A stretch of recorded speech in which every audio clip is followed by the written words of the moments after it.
welcome to the Coin Toss 2015 NFL Dishonors special where we're going to give, not literally give out, but hand out awards for the best of the worst in the NFL in 2015. We've got a great lineup coming up for you. Things including worst fashion, the worst play and team, and the Jerry Jones Lifetime Underachievement Award. I'll let you lead off our award special with the award for worst hands. Worst hands award goes to Kobe Fleener of the Indianapolis Colts versus the Washington Redskins. He has a wide open pass for a touchdown inside the 15. Guaranteed touchdown. Guaranteed. Nobody around him, and he just drops the ball. You know. Not paying attention or whatever was going through his head. I don't know. But those are obviously the worst hands in the NFL Absolutely. In the famous words of Shaquille O'Neal, he's like popcorn because he got butter on his fingers. I mean, it's a guaranteed touchdown, and he drops it. I mean, just absolutely ridiculous. Moving on, we're going to hand out our award for worst equipment staff in the NFL to the New England Patriots for intentional or not, directed or not, causing this whole Deflategate issue. Or I'm sure, as you would like to say, they were not very efficient in managing the footballs. Not at all. I honestly don't think that they did anything, but I understand the award, giving it to them, because it's still just letting it happen in the first place, letting all of letting this rumor start to spread. Yeah. I'll let you take the next one. Most disappointing team in the NFL.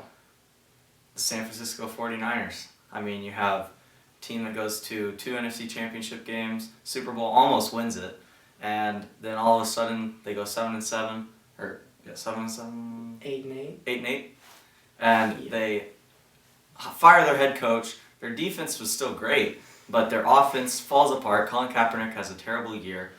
Their offensive line does not play good.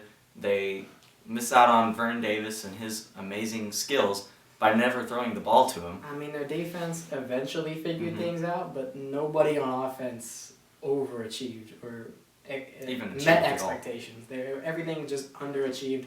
It was terrible, and of course, the biggest loss in the NFL. It's not an award, but sadly, the NFL lost the khaki master to the University of Michigan. Best of luck to Jim Harbaugh. Moving on, we'll present the award for biggest doofus. Pete Carroll's Super Bowl play call on the 1 yard line, even actually really the half-yard line, and decides to not give it to the best running back in the NFL, Marshawn Lynch, who is known to just be the most powerful running back in goal line situations, the best in the NFL. Best. And they decide to throw it, and of course it gets picked off, and the Patriots go down to Super Bowl champions. More famous words, the rest is history. I don't know what Pete Carroll was thinking. The world will never know. And I'm speechless. Terrible play call.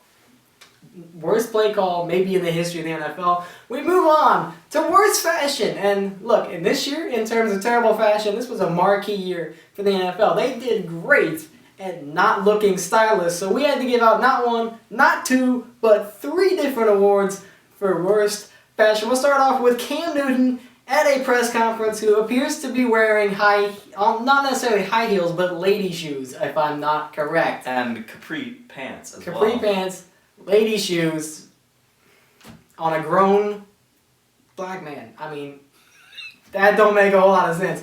Moving on, we go to Von Miller, who is wearing a literal raccoon on his head. I don't know what this thing is. I don't know if it's still alive or dead, but it's not his first time dressing weird. He always wears cowboy hats and cowboy boots in games with tight Wrangler pants and a crazy plaid shirt. He is from Dallas, so I'm just saying. And if you've seen his hairdo, he got like that one patch on the back of his head. That's right here. Like I guess it's the one spot he couldn't reach with an electric shaver or something like that. But it's just Von gonna Von. And thirdly, we have Antonio Brown. I don't know who designed this suit. I don't know how he thought this suit was a good idea. I don't know how somebody buying this suit was a good idea, but Antonio Brown stripes across the chest, and then they continue down onto the pants. On the pants. Extremely just weird. Like, what? What? Worst suit by far. We'll move on next to our award for worst institutional management, which, let's face it, everybody knows who it's going to. The first ever unanimous decision in the Coin Toss NFL Dishonors. Roger Goodell and the NFL for finding new and inventive ways to screw things up. Moving on, we'll go to worst decision. This was an award that we kind of differed on, so we're giving out 2 awards. You can Once again, I have the Seahawks play call by Pete Carroll on the half-yard line. Not to give it to Marshawn Lynch, who, again, is the best running back in the NFL and really sealed their fate and made the Patriots Super Bowl champions. Mm-hmm. It's an enigma how he said. It's like in the Pro Bowl when Team Carter had to make that game-winning drive, and they said, all right, we got Andrew Luck, we got Drew Brees. Let's put in Andy Dalton, and he can lead the game-winning drive for us, which he didn't, as you famously know. Mine, though, does not go to that. It goes to Lamar Houston, who in a meaningless game against the New England Patriots sacks Jimmy Garoppolo, the backup quarterback, proceeds to celebrate and tear his ACL in the process. It's a decision that left many Chicago Bears fans banging their heads on whatever objects they could find, including their TV, and it sums up very well the Chicago Bears 2014-15 NFL season. Moving on, we're going to hand out some more prestigious awards now. The award for worst play.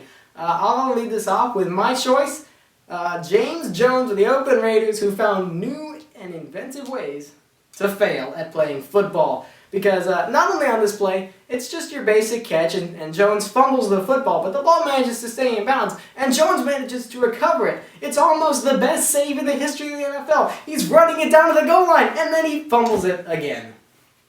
Are you serious? Are you serious?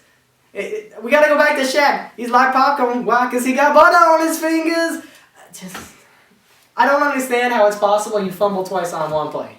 I don't know either. I really don't. And I'll let you present your award. For worst play, I give it to Duke Williams of the Buffalo Bills, literally pushing Julian Edelman without even looking at the ball in the end zone to deny him of the touchdown. Gets called for pass interference. What was going through his mind? I don't know. He's angry. Pushes the guy out of bounds. Can't catch the ball. It's a blatant foul. Most blatant foul in the history of the NFL, probably. Just Duke push. Like Mortal Kombat, Hadouken! Just pushes Julian Edelman out of the way. Gets called for pass interference. Now, knowing the referees, they probably would have called that pass and picked it up again. But, whatever. Now we move on to the very prestigious award of worst team in the NFL, who, I'll let you lead this one off with who you think your worst team was. I have the Tampa Bay Buccaneers. I mean, they have the first pick in the draft for a reason, because they were the worst team in the NFL. They had a pretty good receiving core. They had a pretty good defense this year, but they all fell apart. Their offense was terrible. Their defense was also terrible somehow. Their secondary did not do anything this year. Darrelle Revis left. They could have used him. They're very cool. And then their head coach, Lovie Smith, coming back into the NFL from being with the Chicago Bears, who also failed. And they were 10-6 and not in the playoffs, but still 10-6 when he got fired. Takes a year off, comes back to the Buccaneers, and I'm sure many of us, including me, had this team as a wild card projection, and of course, 2-14, and they're probably going to land either Marcus Mariota or Jameis Winston.